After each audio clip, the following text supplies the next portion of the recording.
So you've just built your first media PC and you want it to actually look like it belongs on your entertainment shelf. Well, the good news is you don't have to spend $1 million to make it happen. So, without further ado, I will now show you this. This is the nMedia 5000B Atx chassis. This is an ATX, actually it's a micro ATX chassis, my bad. There is a larger version of this available, and it is absolutely stunningly beautiful. The faceplate is a rich piano black. It's molded out of a clear acrylic and painted from the back.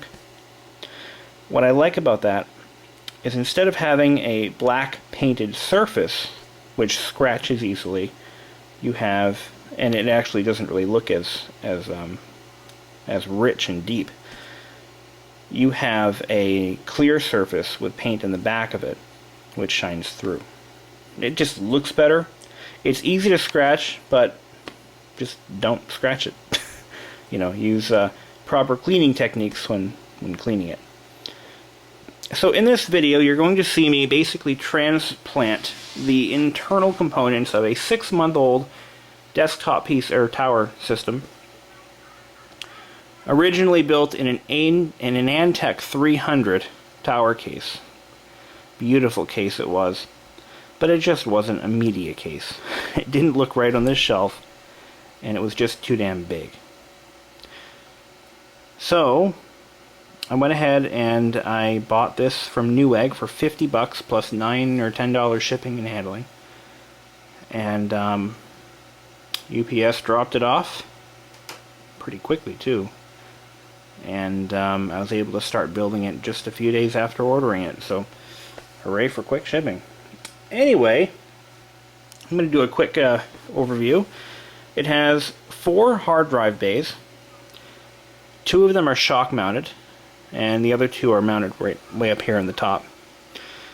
It has one 5¼ inch bay for an optical drive that was hidden behind this door.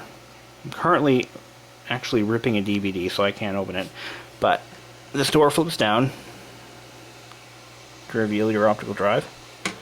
Now, the case that's being advertised on Newegg actually says DVD-ROM on this door.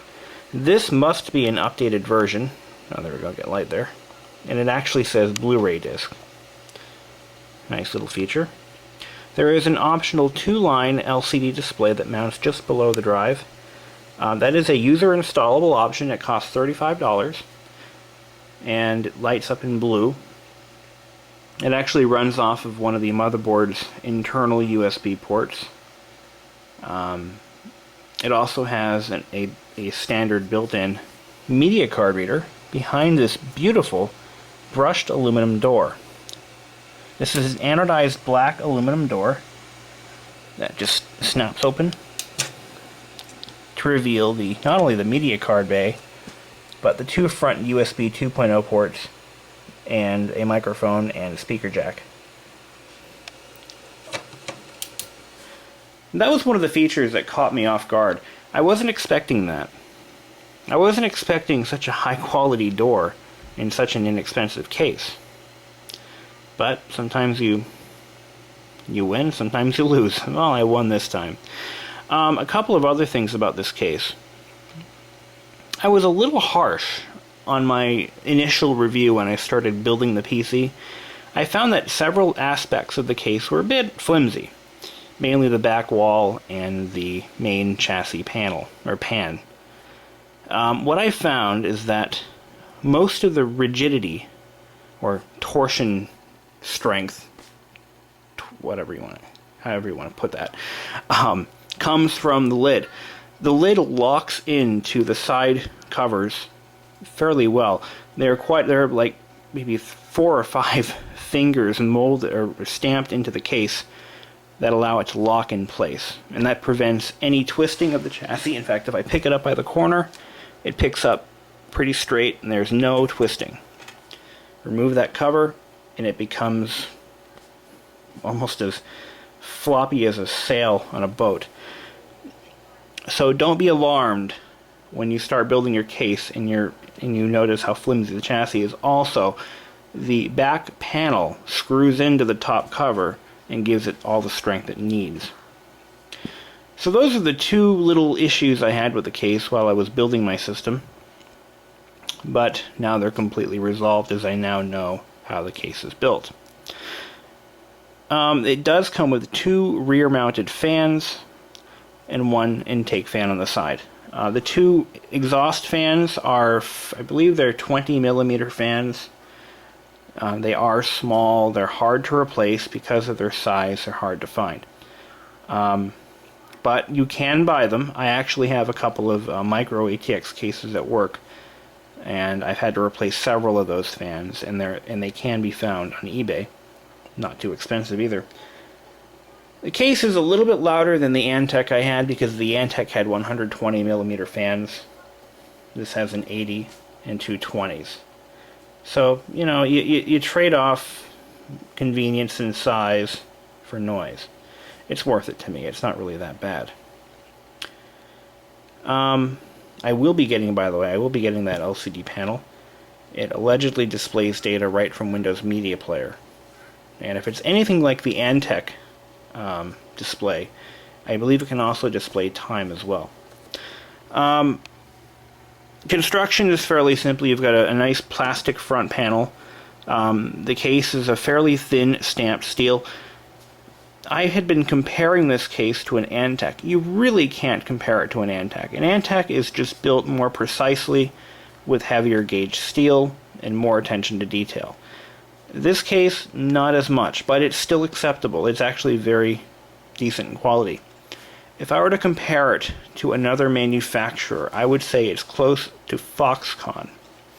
I don't know if anyone has, or any of you guys have actually worked on a Foxconn case, but one of the vendors that we used to use at work used exclusively Foxconns.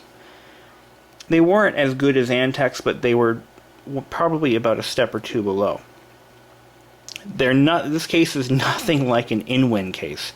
I have never found an InWin case that I've liked. This thing is actually better than an InWin. And it may even be made by InWin. It could be just a better product by that vendor. Does not include a power supply, but that's a good thing. When you buy a cheap case, you don't want a cheap power supply. So put in a decent power supply, and you'll be pretty good to go.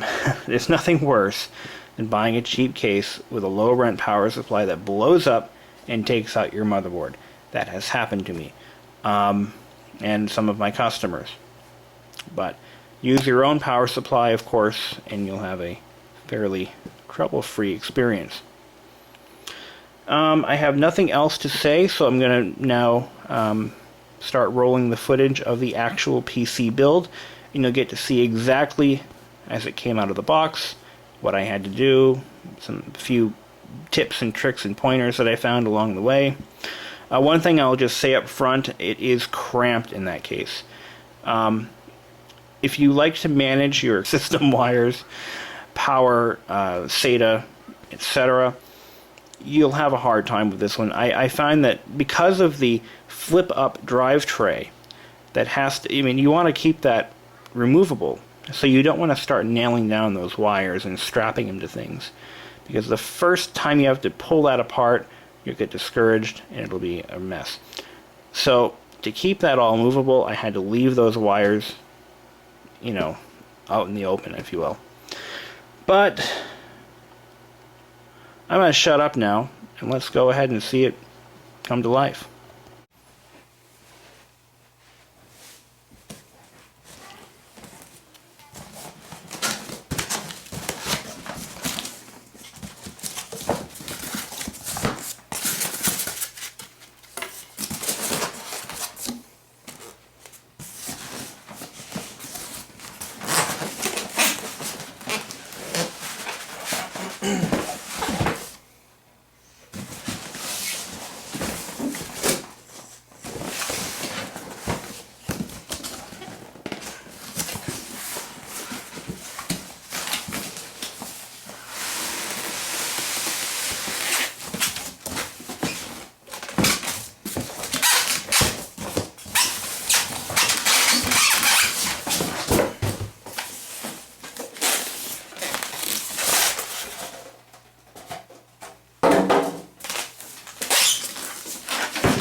Well, here it is. This is the nMedia 5000B. And a camera that doesn't want to focus. I bought this case mainly because of the price. Now, originally retailed for 97 to 100 bucks, but I paid 50. So we have basically an optical drive slot here, open and close button, optional 2-line display panel, and I thought this was scratched at first, but it's not. This is actually pretty slick. This is an aluminum panel, and it opens. I hope. I think you might have a damaged one, but no, it's not really. Just a little stiff. I'll do something about that. We have a front panel reset, audio in and out, 2 USB ports, and a built-in slot card reader. But this door is a little stiff. That's alright. For 50 bucks, I wasn't really expecting the Ritz. And it has this removable film. This volume knob is nothing more than a power button. So while I'm stepping down in quality, I'm gaining functionality. At least getting the case that really was intended for that purpose. These are a little tight. Interesting to note, the last time I ever bought a computer case was in the year 1999. Let me get some plus. Okay, so it looks like we have a cooling fan here. This is probably an intake, which blows directly onto the hard disk drives. There are... looks like we have one hard drive bay down there, and we can of course stuff another drive up here. I'm just going to stuff both of my drives up here, I think. This removes, comes out somehow. Not really sure how. Oh wait, no, there's another drive bay there. Okay, that's good. What am I missing here?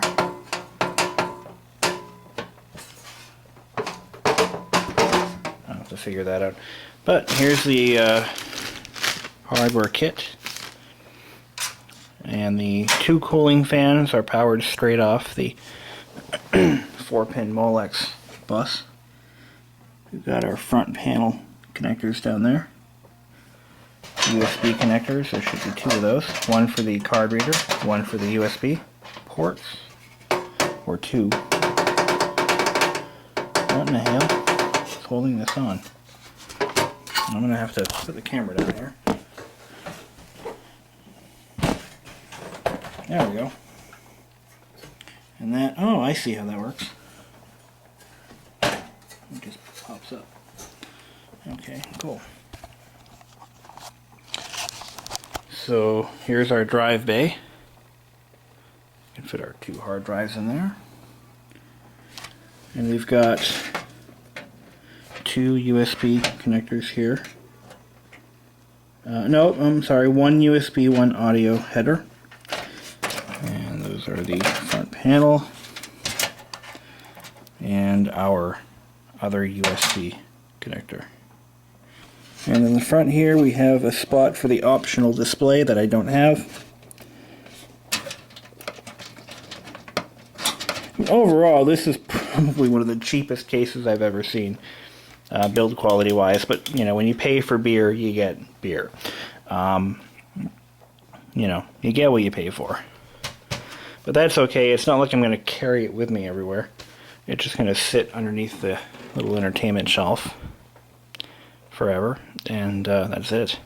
It fits the standard size power supply, which is why I wanted this case. I could have gotten a few other different ones, but I wanted one that would at least fit a standard power supply at a minimum. And it has... Wow, look at those feet, huh? Look at that. Some beautiful feet right there.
So here is what the completed drive tray looks like. You've got your optical drive on the top here.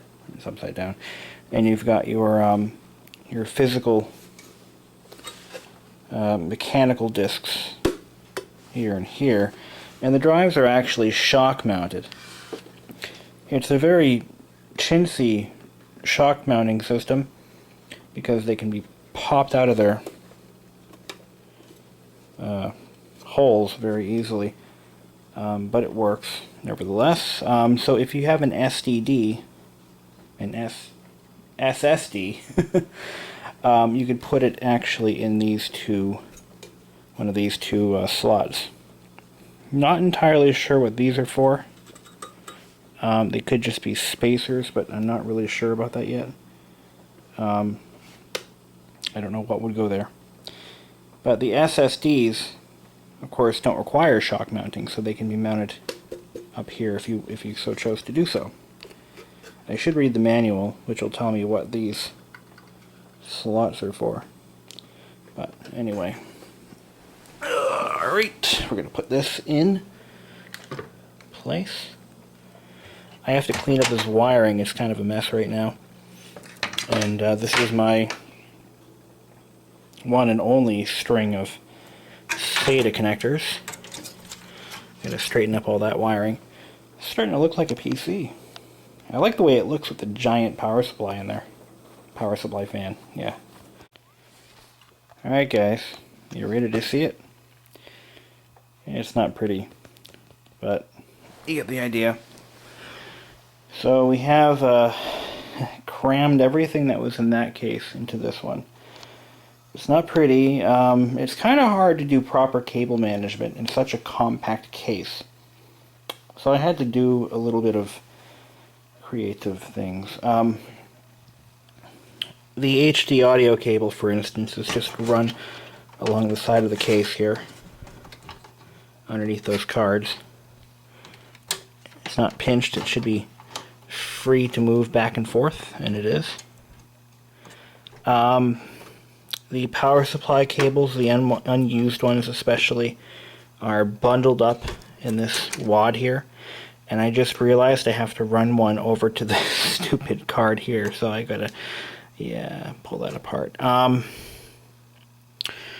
This tray has to be movable up or down, so you don't want to go nuts trying to bundle up these SATA cables, because this flips open for upgrades and repairs.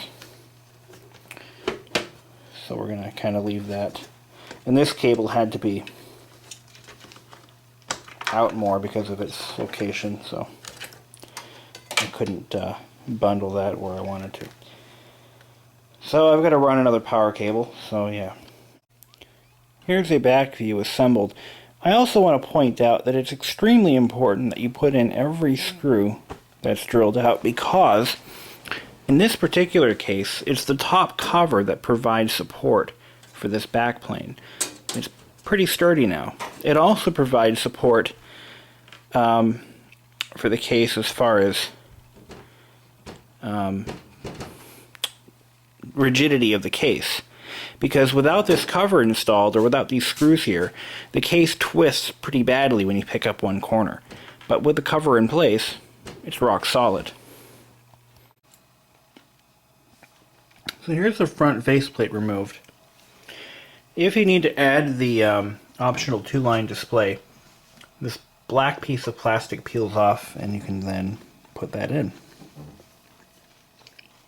The problem we're having right now is this red LED functions, but you can't see the light through the faceplate. So what I need to do now is remove the LED without breaking it. It's held in by hot glue.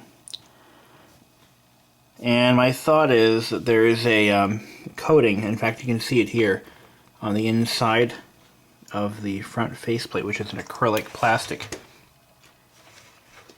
What I'm going to have to do is scratch off that coating to allow the light to poke through. It should have been masked off during manufacturing, but unfortunately it wasn't. So I've just used my hot glue gun to soften the glue that was holding it in place, and I gently pulled the LED out of its socket. Now I'm going to take this LED flashlight and show you what I mean.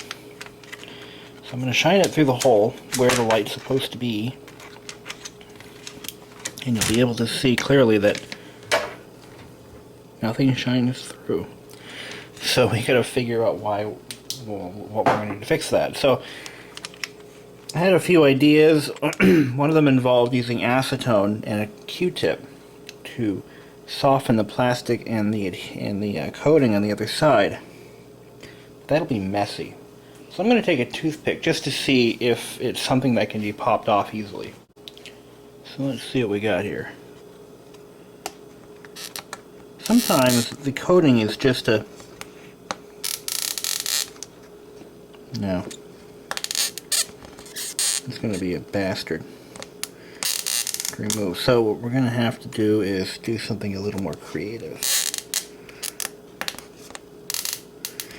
I'm going to have to scratch it off, I think. Okay, so after a little bit of scratching and some cleaning with a Q-tip, you should now be able to see light. Hey, that's nice. Now, I'm going to put the LED back in, put the base plate back on. Alright.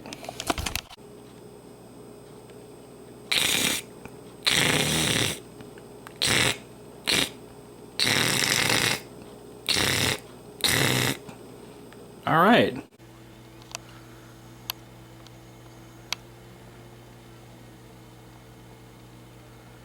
Awesome. Actually looks pretty good. I tried to scratch it enough to give it a frosted appearance, and I think I did alright. It looks pretty decent.